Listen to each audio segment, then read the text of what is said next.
अस्सलामुअलैकुम। ले जी, आज का आपके पास टॉपिक है जी नोमेनक्लेचर ऑफ एल्केन्स। आज आपका नोमेनक्लेचर ऑफ एल्केन्स का टॉपिक है और ये आपके पास वीडियो लेक्चर पार्ट 3 है। पार्ट 1 और पार्ट 2 अपलोड हो चुके हुए हैं, आप उसको लाजमी देख लें। जब तक आप पार्ट 1 और पार्ट 2 ना देख लें तब तक आपने इस पार्ट 3 पे नहीं जाना, क्योंकि पार्ट 1 में मैंने रूल्स को बताया हुआ है कि आपने नोमेनक्लेचर ऑफ एल्केन्स का अगर IUPAC नेम लेना है तो कौन से रूल्स फॉलो करने होंगे, ठीक है। और पार्ट 2 में मैंने एग्जाम्पल्स को डिस्कस किया हुआ है, पार्ट 1 में भी किया हुआ है। अब आज हमने पार्ट 3 में इस वीडियो लेक्चर में सिर्फ कुछ एग्जाम्पल्स को डिस्कस करना है, जिसके भी में सबसे इम्पोर्टेंट एग्जाम्पल वो किसकी होगी, पॉइंट ऑफ डिफरेंस रूल हमने फॉलो करना है। उसके बारे में मैंने अभी आपको नहीं बताया था। तो शुरू करते हैं इसको। आज हम कुछ एग्जांपल्स को डिस्कस करते हैं और आज के इस लेक्चर में जो है ना, हमने नोमेनक्लेचर ऑफ एल्केन्स को बिल्कुल ही क्या कर देना है, वाइंड अप कर देना है। आज ये आपका नोमेनक्लेचर ऑफ एल्केन्स का आखिरी लेक्चर है। क्लियर होगी बात? ले जी, आपके पास ये दो एग्जांपल्स हैं। आपने इन दोनों हाइड्रोकार्बन का, ये दोनों हाइड्रोकार्बन एल्केन्स के मेंबर हैं, आपने इन दोनों का IUPAC नेम लेना है, क्योंकि हमें इनका कॉमन नेम नहीं पता।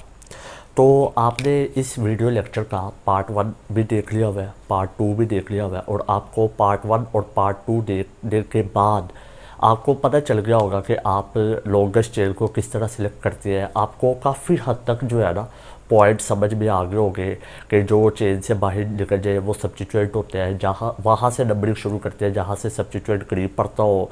कोशिश करनी चाहिए सब्स्टिट्यूएंट को छोटे से छोटा नंबर मिले। अगर डिफरेंट सब्स्टिट्यूएंट हो तो आप अल्फ़ाबेटिकली नाम लेते हैं। अगर एक जैसे सब्स्टिट्यूएंट हो तो आप उनका नंबर साथ साथ लिखते हैं, कोमा से लगा के di tri tetra prefixes use करते होते हैं। तो आपने वो चेन सेलेक्ट करनी है जहाँ पे सब्स्टिट्यूएंट ज़्यादा मिलती हो। तो वो सारी बातें जो है ना वो आपको बिल्कुल क्लियर हो चुकी हुई है। अब मैं उन बातों को बार बार नहीं दोहराऊंगा। अब मैं सिंपली चेन सेलेक्ट कर लूँगा और इनका सिंपली नाम आपको बता दूंगा। ले जी, आपने जहाँ पे आपके पास लॉन्गेस्ट चेन बन रही है, जो स्ट्रेट चेन बन रही है, लॉन्गेस्ट चेन है, जो कि इसके बीच में कितने कार्बन आ रहे हैं, 1 2 3 4 5 6 कार्बन आ रहे हैं, और ये आपके पास लॉन्गेस्ट चेन है। कहाँ से नंबरिंग शुरू करूँगा? पहले तो आप सब्स्टिट्यूएंट देख ले। आपके पास एक ये सब्स्टिट्यूएंट है और आपके पास एक ये सब्स्टिट्यूएंट है। दो सब्स्टिट्यूएंट है। ये दो सब्स्टिट्यूएंट कब प्रोड्यूस होंगे? जब मैं स्ट्रेट चेन सेलेक्ट करूँगा। लेकिन सबसे पहले मैं आपको बता देता हूँ कि आपके पास इस सब्स्टिट्यूएंट का क्या नाम है। इस सब्स्टिट्यूएंट का आपके पास नाम होता है मिथाइल, और इस सब्स्टिट्यूएंट का आपके पास क्या नाम होता है? इस सब्स्टिट्यूएंट का आपके पास नाम होता है आइसोप्रोपाइल। अगर आपको अल्काइल ग्रुप्स के नाम नहीं पता तो मैंने एक वीडियो लेक्चर अपलोड किया हुआ है अल्काइल ग्रुप के नाम से, आप पहले उसको देख लें। उसके भी में मैंने अल्काइल्स के नाम बताए हुए हैं। इसको हम आइसोप्रोपाइल कहते हैं और इसको हम कहते हैं मिथाइल कहते हैं। ठीक होगी बात? ले जी, अब आपके पास कितने सब्स्टिट्यूएंट है? दो सब्स्टिट्यूएंट है। आपने ये वाली चेन सेलेक्ट कर लिया, लॉन्गेस्ट चेन सेलेक्ट कर लिया। नंबरिंग कहाँ से शुरू करूँ? नंबरिंग जहाँ से शुरू करूँगा क्यों? जहाँ से सब्स्टिट्यूएंट करीब पड़ता हो वहाँ से नंबरिंग शुरू होगी। तो यहाँ से मैं नंबरिंग शुरू करता हूँ तो ये आपके पास होगा फर्स्ट कार्बन, ये आपके पास होगा सिक्स्थ कार्बन। ठीक होगी बात? ले जी, शुरू करते हैं। एक आपके पास सब्स्टिट्यूएंट है मिथाइल और एक आपके पास सब्स्टिट्यूएंट है आइसोप्रोपाइल। ठीक होगी बात? ले जी, अब हमने देखना ये है किस सब्स्टिट्यूएंट का नाम पहले आता है, क्योंकि दोनों सब्स्टिट्यूएंट आपके पास क्या है, डिफरेंट है। मैंने आपको कहा था जब आपके पास सब्स्टिट्यूएंट डिफरेंट हो तो फिर आप अल्फ़ाबेटिकली नाम लेते होते हैं। अल्फ़ाबेटिकली आपने देखना होगा कि कौन पहले आता है। तो यहाँ पे आई है और यहाँ पे आपके पास M है, तो आपने अल्फ़ाबेटिकली देख लिया, ABCD पढ़ के देख लिया कि अल्फ़ाबेटिकली कौन पहले आता है। तो आपके पास अल्फ़ाबेटिकली I पहले आता है, तो लिहाजा आपने I का नाम पहले लेना है, और M बाद में आता है, तो लिहाजा आपने मिथाइल का नाम बाद में लेना है। ले जी, हम इसका नाम लेते हैं। अब इस पूरे हाइड्रोकार्बन का मैं नाम लेने लगूँ तो नाम लेने के लिए पहले सब्स्टिट्यूएंट का नाम आता है। तो सब्स्टिट्यूएंट में पहले किसका नाम आएगा? आइसोप्रोपाइल का, क्योंकि आइसो अल्फ़ाबेटिकली पहले आता है। आइसोप्रोपाइल किस कार्बन पर मौजूद है? थर्ड कार्बन पर मौजूद है। ले जी, तो मैं लिख दूंगा 3 आइसोप्रोपाइल। आइसोप्रोपाइल कहाँ पे मौजूद था? 3 पे मौजूद था। ये पहले सब्स्टिट्यूएंट का नाम आ गया। दूसरे सब्स्टिट्यूएंट का नाम लेंगे, वो कहाँ पे मौजूद है? दूसरे पे मौजूद है। तो क्या आ जाएगा? -2 मिथाइल। ले जी, दोनों सब्स्टिट्यूएंट का नाम आ गया और तो कोई सब्स्टिट्यूएंट नहीं है। अब आपने सिंपली क्या करना है, अब आपने सिंपली चेन का नाम लेना है। कितने कार्बन वाली चेन है, 6 कार्बन वाली चेन है, तो 6 कार्बन वाली चेन को हम क्या कहते होते हैं, हेक्सेन। तो ये आपके पास क्या हो जाएगा, हेक्सेन। ये आपके पास इस हाइड्रोकार्बन का क्या आ गया, आईयूपैक नेम आ गया। क्लियर होगी बात। तो मैं फिर कह रहा हूँ, अगर आपने इस वीडियो लेक्चर का पार्ट 1 और पार्ट 2 नहीं देखा, पहले आप उसको देख लें, फिर आप इस पार्ट 3 पे आए। लीजिए आपके पास एक और हाइड्रोकार्बन है, अल्केज का मेंबर है एक, आपने इसका भी आईयूपैक नेम ले लिया। लीजिए शुरू करते हैं। अच्छा, आपके पास सिलेक्ट द लॉन्गेस्ट चेन करनी है। ये आपके पास लॉन्गेस्ट चेन ये बन रही है, ये लॉन्गेस्ट चेन है। ठीक होगी बात। लीजिए मैं इसको नंबरिंग करता हूँ। ये आपके पास पहला कार्बन है और ये आपके पास 7वां कार्बन है। ठीक हो गया, ये आपके पास लॉन्गेस्ट चेन है। अगर मैं ये वाली चेन सेलेक्ट करूँ, लॉन्गेस्ट चेन मैंने सेलेक्ट कर लिया है, तो यहाँ पे आपको कितने सब्स्टिट्यूएंट मिलेंगे, 1 2 3 4 सब्स्टिट्यूएंट मिलेंगे। क्लियर होगी बात। अब जरा एक और पॉसिबिलिटी देखिएगा। लीजिए अब आपके पास एक और लॉन्गेस्ट चेन बन रही है और वो लॉन्गेस्ट चेन कौन सी है, वो एस से है। इसके भी आपको कितने कार्बन मिल रहे हैं, 7, 1 2 3 4 5 6 7। जहाँ फिर ये भी बन रही है ऐसे 1 2 3 4 5 6 7। ले जी, पहले मैंने चेन सेलेक्ट कर ली थी लॉन्गेस्ट। अब मैं जिसके भी मैं कितने सब्स्टिट्यूएंट मिल रहे थे, 1 2 3 4 सब्स्टिट्यूएंट मिल रहे थे। अब मैं ये वाली चेन सेलेक्ट करने लगूँ ऐसे, तो नंबरिंग शुरू करते हैं 1 7। ये अभी मैंने फ़िलहाल जो है ना चेन सेलेक्ट किया है, चेन सेलेक्ट करने के लिए मैंने नंबरिंग की है। अभी मैं एक्यूरेट नंबरिंग नहीं करता, क्योंकि नंबरिंग वहाँ से शुरू होती है जहाँ से सब्स्टिट्यूएंट करीब पड़ दो। मैं सिर्फ ये देख रहा हूँ कि अगर मैंने ये चेन सेलेक्ट किया है तो मुझे कितने सब्स्टिट्यूएंट मिलते हैं। मुझे ये एक सब्स्टिट्यूएंट मिलेगा, ये एक सब्स्टिट्यूएंट मिलेगा और ये एक पूरा एक सब्स्टिट्यूएंट मिलेगा। टोटल कितने सब्स्टिट्यूएंट मिल रहे हैं, 3 सब्स्टिट्यूएंट मिल रहे हैं। चलिए एक और पॉसिबिलिटी देखते हैं। लीजिए अगर मैं ये वाली चेन सेलेक्ट कर लूँ, लेट से मैं ये वाली चेन सेलेक्ट कर दूँ ऐसे, तो मैं कह दे तो ये पहला कार्बन है, दूसरा कार्बन है, तीसरा, चौथा, 5वां, 6वां, 7वां। ये मैंने वैसे रैंडमली नंबरिंग की है, अभी एक्यूरेट नंबरिंग नहीं करना। जहाँ पे नंबरिंग करने का मकसद ये था कि मैं सिर्फ आपको ये बताना चाह रहा हूँ कि मैंने ये वाला चेन सेलेक्ट किया। तो मुझे कितने सब्स्टिट्यूएंट मिलेंगे, मुझे ये एक सब्स्टिट्यूएंट मिलेगा और ये पूरा एक सब्स्टिट्यूएंट मिलेगा। यानी कि मुझे कितने सब्स्टिट्यूएंट मिल रहे हैं, 2 सब्स्टिट्यूएंट मिल रहे हैं। एक्चुअली एक कमेंट्स में एक बच्चे ने पूछा हुआ था कि सर आप वो वाली एग्जांपल ले जिसके भी में चेंज कंप्लीट भी कर रही हो और सब्स्टिट्यूएंट नंबर भी डिफरेंट हो। तो देख ले, मैंने सबसे पहले एक स्ट्रेट चेन सेलेक्ट की थी, उसके भी में मुझे कितने सब्स्टिट्यूएंट मिल रहे थे, 4। फिर मैंने ऐसे चेन सेलेक्ट की, उसके भी में मुझे कितने सब्स्टिट्यूएंट मिल रहे थे, 3। अब मैंने ऐसे चेन सेलेक्ट की है तो मुझे कितने सब्स्टिट्यूएंट मिल रहे हैं, 2 सब्स्टिट्यूएंट मिल रहे हैं। तो देख ले, हमेशा जब आपके पास चेंज कंप्लीट कर रही हो तो आपने वो चेंज सेलेक्ट करनी होती है जिसके भी में ज़्यादा से ज़्यादा सब्स्टिट्यूएंट आपको मिल रहे हो। लीजिए डिसाइड ये हुआ है कि आपने कौन सी चेंज सेलेक्ट करनी है। आपने बिल्कुल स्ट्रेट चेंज सेलेक्ट करनी है, क्योंकि उसके भी में आपको कितने सब्स्टिट्यूएंट मिल रहे हैं, 4 सब्स्टिट्यूएंट मिल रहे हैं। लीजिए मैं स्ट्रेट चेंज सेलेक्ट कर लेता हूँ, ये आपके पास स्ट्रेट चेंज सेलेक्ट हो जाएगी। तो आपके पास कितने सब्स्टिट्यूएंट मिलेंगे, एक ये सब्स्टिट्यूएंट है, एक ये सब्स्टिट्यूएंट है, ये पूरा एक सब्स्टिट्यूएंट है और ये एक सब्स्टिट्यूएंट है। अगर मैं आपको इन सब्स्टिट्यूएंट का नाम बता दूँ तो आपके पास इस सब्स्टिट्यूएंट का क्या नाम होता है, मिथाइल। ठीक हो गया, ये आपके पास मिथाइल है। इस सब्स्टिट्यूएंट का आपके पास क्या नाम है, इस सब्स्टिट्यूएंट का आपके पास नाम होता है एन प्रोपाइल है। और ये आपके पास मिथाइल है और ये आपके पास मिथाइल है। लीजिए अब आपने क्या करना है, अब आपने नंबरिंग शुरू करनी है। नंबरिंग वहाँ से शुरू करनी है जहाँ से सब्स्टिट्यूएंट करीब पड़ता हो। यहाँ से नंबरिंग शुरू करूँ, यहाँ से अगर मैं नंबरिंग शुरू करूँगा तो पहले सब्स्टिट्यूएंट को ही तीसरा नंबर मिल रहा है, और अगर मैं यहाँ से नंबरिंग शुरू करूँगा तो पहले सब्स्टिट्यूएंट को ही दूसरा नंबर मिल रहा है। तो हमेशा नंबरिंग वहाँ से शुरू करी जाती है जहाँ से सब्स्टिट्यूएंट करीब पड़ता हो और पहले उसको छोटा नंबर मिलता हो। तो यहाँ से नंबरिंग शुरू होगी 1 7। ले जी, नंबरिंग हो गई। अब आपने देखना ये है कि अब किस सब्स्टिट्यूएंट का पहले नाम आएगा, क्योंकि जहाँ पे 2 तरह के सब्स्टिट्यूएंट है, एक एन प्रोपाइल है और एक मिथाइल है। ठीक हो गया। अच्छा मैं आपको बता दूं कि मैंने रूल्स में लिखा हुआ था कि आपने आइसो को अल्फ़ाबेटिकली इग्नोर नहीं करना, जो कि हमने नहीं किया था। पहले हमने आइसो के भी में आई जो है वो अल्फ़ाबेटिकली पहले आ रहा है, तो लिहाजा आपने इसका नाम पहले लिखा था आइसो। और नियो को अल्फ़ाबेटिकली इग्नोर नहीं करते, आप उसको अल्फ़ाबेटिकली कंसीडर्ड करते हैं, बाकी सबको अल्फ़ाबेटिकली इग्नोर करते हैं। अब जैसा कि यहाँ पे आपके पास 2 तरह के सब्स्टिट्यूएंट है, एक मिथाइल सब्स्टिट्यूएंट है और एक एन प्रोपाइल सब्स्टिट्यूएंट है। तो आपने अब एन को इग्नोर करना है, अल्फ़ाबेटिकली किसको देखेंगे, पी को देखेंगे।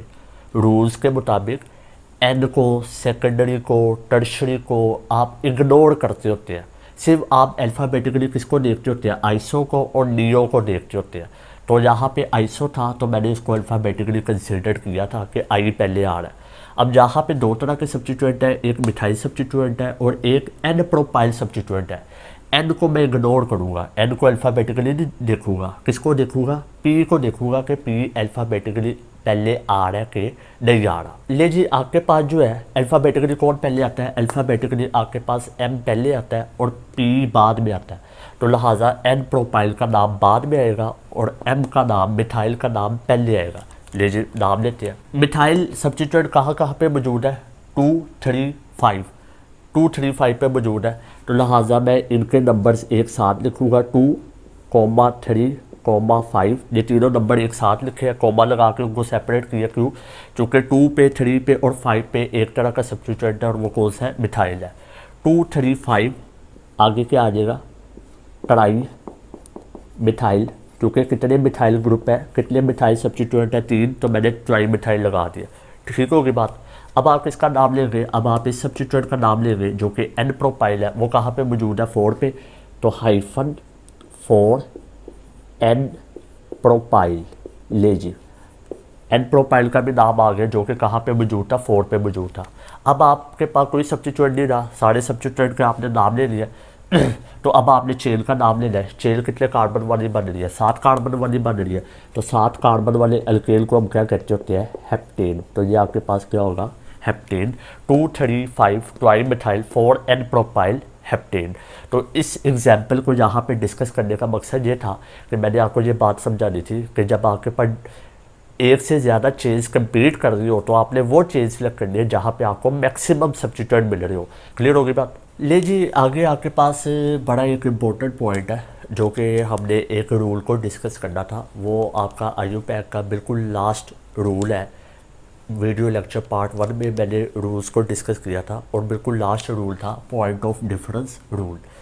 पॉइंट ऑफ डिफरेंस रूल क्या होता है, वो कहते हैं जी जब आपके पास सब्स्टिट्यूएंट इक्वल डिस्टेंस पे हो, इक्वल डिस्टेंस पे हो। जैसे कि ये देखिए, मैं ये स्टेज चेन सेलेक्ट करूँगा क्योंकि यही लॉन्गेस्ट चेन है। अगर आप चाहे तो कोई और चेन सेलेक्ट कर सकते हैं, लेकिन देख लेना कि मैक्सिमम सब्स्टिट्यूएंट मिलते हो। मैं ये स्टेज चेन सेलेक्ट करूँगा ये वाली, तो इसके बीच में मुझे 3 सब्स्टिट्यूएंट मिलेंगे, एक ये और एक ये। ये आपके पास एक सब्स्टिट्यूएंट होगा, ये आपके पास एक सब्स्टिट्यूएंट होगा और ये आपके पास एक सब्स्टिट्यूएंट होगा। टोटल 3 सब्स्टिट्यूएंट मिलेंगे ये स्ट्रेट चेन सेलेक्ट करने पे। अब मैंने नंबरिंग कहाँ से शुरू करनी है ये देखना पड़ेगा, क्योंकि अगर मैं यहाँ से नंबरिंग शुरू करूँ तो पहले सब्स्टिट्यूएंट को ही दूसरा नंबर मिल रहा है। अगर मैं यहाँ से नंबरिंग शुरू करूँ तो यहाँ से जब शुरू करूँगा तो पहले सब्स्टिट्यूएंट को ही दूसरा नंबर मिल रहा है जो कि छोटा नंबर है। अब जहाँ पे जब आपके पास सब्स्टिट्यूएंट इक्वल डिस्टेंस पे हो तो फिर आपने कौन सा रूल फॉलो करना होता है, पॉइंट ऑफ डिफरेंस रूल। चलिए इसको समझते हैं, ये पॉइंट ऑफ डिफरेंस रूल क्या है। ले जी ऐसा करते हैं, हम दोनों तरफ से नंबरिंग शुरू कर लेते हैं, देखते हैं कि पॉइंट ऑफ डिफरेंस रूल क्या होता है, उसके मुताबिक कौन सा चेन आपके पास कहाँ से नंबरिंग शुरू होगी ज़रा देखते हैं। ले जी मैं यहाँ से नंबरिंग शुरू कर लेता हूँ, 1 2 6। ये मैंने कहाँ से शुरू किया, फ्रॉम लेफ़्ट टू राइट। चलिए एक और नंबरिंग देख कर लेते हैं। ये आपके पास राइट टू लेफ़्ट है, 1 6। अब मैंने दो तरह से नंबरिंग कर लिया, from left to right, from right to left, क्योंकि दोनों तरफ से आपको पहला सब्स्टिट्यूएंट इक्वल डिस्टेंस पे मिल रहा है, चलिए अब मैं यहाँ पे ऐसा करता हूँ, पहले नंबरिंग लिख देता हूँ। कौन सी नंबरिंग, बिलो मार्कर से जो लिखी हुई है फ्रॉम लेफ़्ट टू राइट। अगर मैं इस फ्रॉम लेफ़्ट टू राइट से नंबरिंग करूँ तो पहले सब्स्टिट्यूएंट दूसरे नंबर पे है, दूसरा सब्स्टिट्यूएंट 4th नंबर पे है और तीसरा सब्स्टिट्यूएंट आपके पास 5th नंबर पे है। क्लियर होगी बात। अभी मैं नाम नहीं लिख रहा, अभी सिर्फ आपको समझा रहा हूँ, पॉइंट ऑफ डिफरेंस रूल समझा रहा हूँ। ले जी अब एक नंबरिंग मैंने किया फ्रॉम राइट टू लेफ़्ट, उसके लिहाज से पहला सब्स्टिट्यूएंट कहाँ पे आ रहा है, पहला सब्स्टिट्यूएंट आपके पास दूसरे पे आ रहा है, दूसरा सब्स्टिट्यूएंट आपके पास कहाँ पे आ रहा है, तीसरे पे आ रहा है, और तीसरा सब्स्टिट्यूएंट आपके पास कहाँ पे आ रहा है, फिफ्थ पे आ रहा है, ऐसे ही है ना, ये फिफ्थ पे आ रहा है। ले जी, ये वाली आपकी जो थी, ये वाली आपकी नंबरिंग थी फ्रॉम लेफ़्ट टू राइट, ठीक हो गया। और जो ये वाली आपके पास नंबरिंग थी, ये आपके पास थी from right to left, clear होगी बात। ले जी, अब पॉइंट ऑफ डिफरेंस रूल समझिएगा। पॉइंट ऑफ डिफरेंस रूल तब लगता होता है जब आपके पास इक्वल डिस्टेंस पे आपके पास क्या हो, सब्स्टिट्यूएंट हो। जैसे यहाँ पे भी इस सब्स्टिट्यूएंट को दूसरा नंबर मिल रहा था और यहाँ पे भी इस सब्स्टिट्यूएंट को दूसरा नंबर मिल रहा था। आपने दोनों के लिहाज से नंबरिंग कर ले लिया, ये जैसे मैंने फ्रॉम लेफ़्ट टू राइट भी कर लिया, फ्रॉम राइट टू लेफ़्ट भी कर लिया। अब पॉइंट ऑफ डिफरेंस रूल ले जी, जरा देखिएगा, यहाँ पे आपके पास पहला नंबर क्या आ रहा है, 2, और इस वाली चेन में भी पहला नंबर क्या आ रहा है, 2, ठीक है जी। यहाँ पे तो point of difference rule, point, आपने पॉइंट का डिफरेंस निकालना है, ठीक हो गया। यहाँ पे कोई डिफरेंस नहीं आ रहा, ये भी 2 है तो ये भी 2 है, ये दोनों 2 है, इनमें कोई डिफरेंस नहीं आ रहा। ओके, अगले पॉइंट पे जाते हैं।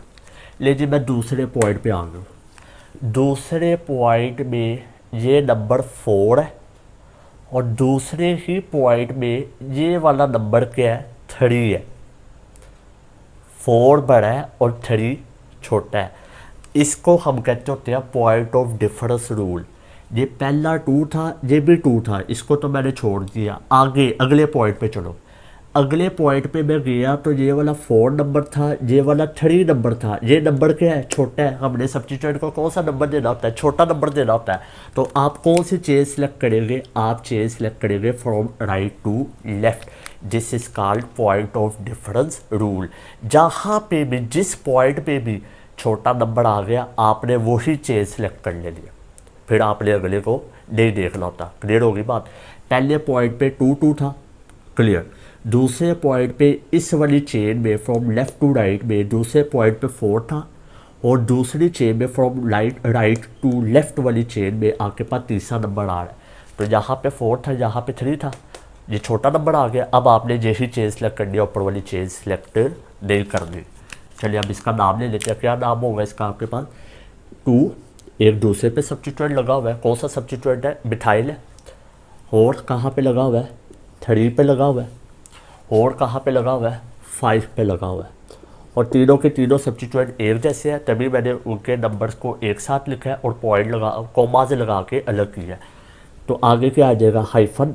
तीनों सब्स्टिट्यूएंट एक जैसे हैं और 3 है, तो क्या लिख दूंगा, ट्राई मिथाइल, ट्राई मिथाइल। और कोई सब्स्टिट्यूएंट मौजूद नहीं है। अब आपने सिंपली चेन का नाम ले लिया। चेन कितने कार्बन वाली बन रही है, 6 कार्बन वाली।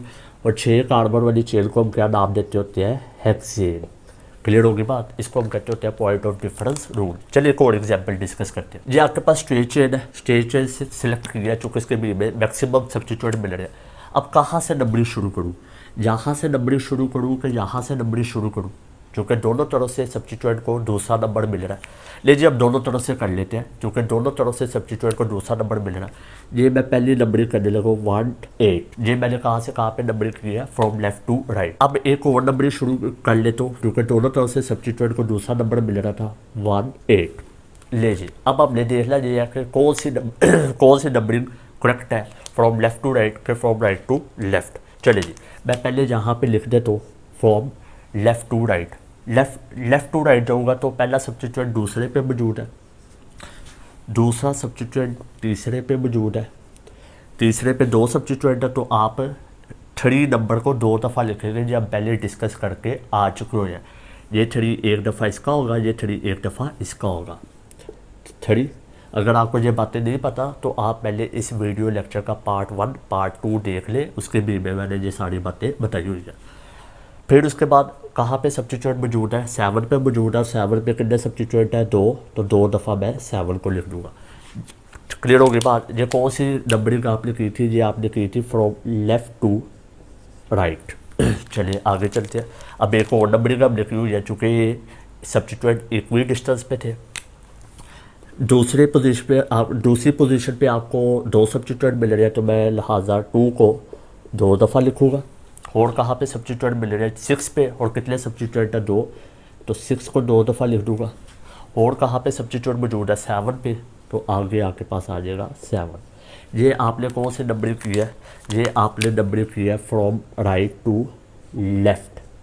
ठीक हो गया। अब हमने देख लिया कि कौन से नंबरिंग करेक्ट है, तो पॉइंट ऑफ डिफरेंस रूल से हम चलेंगे। ले जी, ये आपके पास 2 है, पहला नंबर, पहला पॉइंट में 2 है, नीचे भी पहले पॉइंट में 2 है। ओके, अब आ जाए अगले पॉइंट में। अगले पॉइंट में जहाँ पे आपके पास 3 है और यहाँ पे आपके पास 2 है, पॉइंट के लिहाज से आपने डिफरेंस करना है। जिस पॉइंट पे छोटा नंबर आ गया आपने उसी चेयर को सिलेक्ट करना है। जहाँ पे कौन सा पॉइंट है 3 और उसी के नीचे कौन सा पॉइंट है 2, इसका मतलब ये है कि आपने इस वाली चेयर को सिलेक्ट करना है, कौन सी, फ्रॉम राइट टू लेफ़्ट वाली चेयर को सिलेक्ट करना है। ले जी, हमने राइट टू लेफ़्ट वाली चेयर को सिलेक्ट कर लिया, चूँकि पॉइंट ऑफ डिफरेंस के लिहाज से 2 छोटा नंबर है, तो लिहाजा ये वाली चेयर सिलेक्ट होगी। अब इसके लिहाज से ही नाम लिया जाएगा। ले जी, नाम लेते हैं 2, एक ऊपर वाले सब्स्टिट्यूएंट का नाम और एक ही नीचे वाले सब्स्टिट्यूएंट का नाम, दोनों सेम है तो दोनों के नंबर्स को एक साथ लिखेंगे। फिर कहाँ पे मौजूद है 6 पे, 6 ऊपर वाले सब्स्टिट्यूएंट के लिहाज से 6, नीचे वाले भी सब्स्टिट्यूएंट 6, दोनों सब्स्टिट्यूएंट सेम थे, तभी सबके नंबर एक साथ लिख लो और कोमा लगा के सेपरेट कर दो। फिर सब्स्टिट्यूएंट कहाँ पे मौजूद है 7 पे, उसको भी कोमा लगा के लिखेंगे, चूँकि ये पाँचों के पाँचों सब्स्टिट्यूएंट सेम है। और कौन से है, मिथाइल। तो टोटल कितने सब्स्टिट्यूएंट हो गए 5, और 5 के 5 कौन से है, मिथाइल है, तो क्या लिख दूँगा, पेंटा मिथाइल, पेंटा मिथाइल। और तो कोई सब्स्टिट्यूएंट नहीं है। अब आपने चेयर का नाम ले लेना, चेयर कितने कार्बन वाली है 8, तो क्या लिख देंगे, ऑक्टेन। ले जी, ये आपके पास एक और एग्जांपल है, ये इस लेक्चर की बिल्कुल लास्ट एग्जांपल है। ले जी, इसको भी डिस्कस करते हैं। ये आपने स्ट्रेट चेयर सेलेक्ट करनी है, क्योंकि इसके भी में आपको मैक्सिमम सब्स्टिट्यूएंट मिल रहे हैं।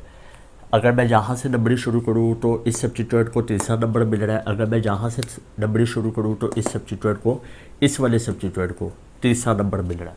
क्लियर हो गई बात। तो अब हमने देख लिया ये है कि सब्स्टिट्यूएंट इक्वल डिस्टेंस पे है, तो कहाँ से नंबरिंग शुरू करें। ऐसा करते हैं, अब दोनों तरफ से पहले कर लेते हैं। मैं पहले from left to right numbering कर दूँ। लीजिए, ये लेफ़्ट टू राइट मैंने नंबरिंग कर दिया, और अब मैं राइट टू लेफ़्ट नंबरिंग कर दूँ 1 2 8। ठीक हो गया। ये मैंने दोनों नंबरिंग कर दिया। अब मैं दोनों नंबरिंग के लिहाज से सब्स्टिट्यूएंट के नंबर्स लिखता हूँ। पहले मैं फ्रॉम लेफ़्ट टू राइट के लिहाज से सब्स्टिट्यूएंट की पोजीशन को लिखता हूँ। पहला सब्स्टिट्यूएंट आपका 3 पे मौजूद है, दूसरा सब्स्टिट्यूएंट आपका 4 पे मौजूद है, और तीसरा सब्स्टिट्यूएंट आपके पास 6 पे मौजूद है।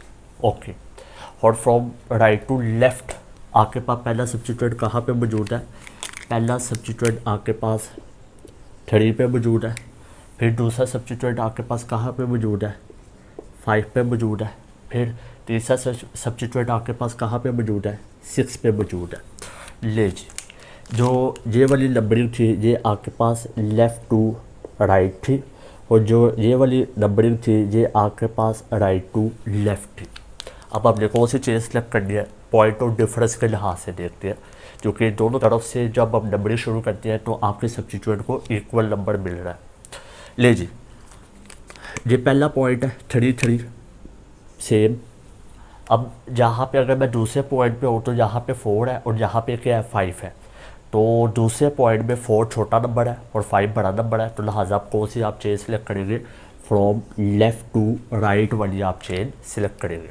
ले जी, अब आपने फ्रॉम लेफ़्ट टू राइट के लिहाज से जो चेन सेलेक्ट किया उसके लिहाज से नाम लेना है। ले जी, अब मैं पहले आपको बता देता हूँ कि ये आपके पास कौन सा सब्स्टिट्यूएंट है, ये आपके पास मिथाइल सब्स्टिट्यूएंट है। ठीक हो गया। ये आपके पास कौन सा सब्स्टिट्यूएंट है, मिथाइल सब्स्टिट्यूएंट है, और ये वाला आपके पास कौन सा सब्स्टिट्यूएंट है, ये आपके पास सब्स्टिट्यूएंट है डेट इज़ इथाइल। दो तरह के सब्स्टिट्यूएंट है, एक मिथाइल है और एक इथाइल है। तो अल्फ़ाबेटिकली नाम लेंगे, अल्फ़ाबेटिकली कौन पहले आता है, ई पहले आता है, तो लिहाजा हम इथाइल का नाम पहले लिखेंगे। तो इथाइल कहाँ पे मौजूद है 6 पे, तो क्या आ जाएगा 6 इथाइल। क्लियर हो गई बात। फिर उसके बाद अब हम मिथाइल सब्स्टिट्यूएंट का नाम लिखेंगे। मिथाइल कहाँ पे मौजूद है, एक 3 पे मौजूद है और एक 4 पे मौजूद है, तो हाइफन 3 और 4 दोनों एक साथ लिखेंगे, चूँकि दोनों पे 3 और 4 दोनों पे सब्स्टिट्यूएंट एक तरह का सब्स्टिट्यूएंट है डेट इज़ मिथाइल। तो कितने सब्स्टिट्यूएंट हो गए 2, तो क्या आ जाएगा डाई मिथाइल। ठीक हो गया। उसके बाद आपने चेन का नाम ले लेना है। चेन कितने कार्बन वाली है? 8। तो क्या हो जाएगा? ऑक्टेन। तो क्या इसका नाम होगा? 6 इथाइल 3 4 डाई मिथाइल ऑक्टेन। ले जी, ये आज का आपका जो टॉपिक था पॉइंट ऑफ डिफरेंस रूल्स की, जो हमने एग्जांपल्स थी सारी हमने डिस्कस कर लिया है। आज का जो आपका नोमेनक्लेचर ऑफ एल्केन है कम्प्लीटली क्या हो चुका हुआ है, कवर हो चुका हुआ है। तो ये इसको ध्यान से समझिएगा। पार्ट 1, पार्ट 2 और पार्ट 3 तीनों लेक्चर्स को देख कर आपने जो है मज़ीद एग्जाम्पल्स को सॉल्व करना है। ठीक है, तो अपना ख्याल रखिएगा। अल्लाह हाफिज़।